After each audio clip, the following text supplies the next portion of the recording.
અમદાવાદમાં જ્વેલરી શોરૂમમાં છેતરપિંડી કરનારની ધરપકડ। આરોપી રવિ શોરૂમમાં એકાઉન્ટ હેડ તરીકે નોકરી કરતો હતો। મણિનગરના આર.એસ. ઝવેરીના માલિક સાથે 12 કરોડની ઠગાઈ કરવામાં આવી। સ્ટોકમાં ફેરફાર કરી આરોપીએ સોનું પડાવી લીધું। વેચાણ માટે આવતા દાગીનાનું માર્જિન ઓછું બતાવતો, પત્નીના નામે 35,000નો ખોટો પગાર પણ મેળવતો હતો।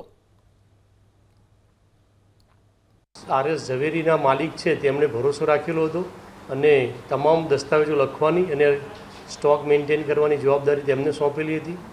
તે 10-12 વર્ષથી તે જ ફર્મમાં કામ કરી રહ્યા હતા અને આ કામના આરોપીએ તેમનો વિશ્વાસ સંપાદન કરી અને જે દસ્તાવેજો હતા, જે બિલો હતા, તેમાં ઉચાપત કરવાના આશયથી તેમાં સુધારા વધારા કરી અને જૂનું ગોલ્ડ હોય, નવું ગોલ્ડ હોય અને 18 કેરેટના દાગીના હોય, આમ કરીને કુલ 11 કરોડ રૂપિયાની ઉચાપત કરવાનો ગુનો દાખલ થયેલો હતો।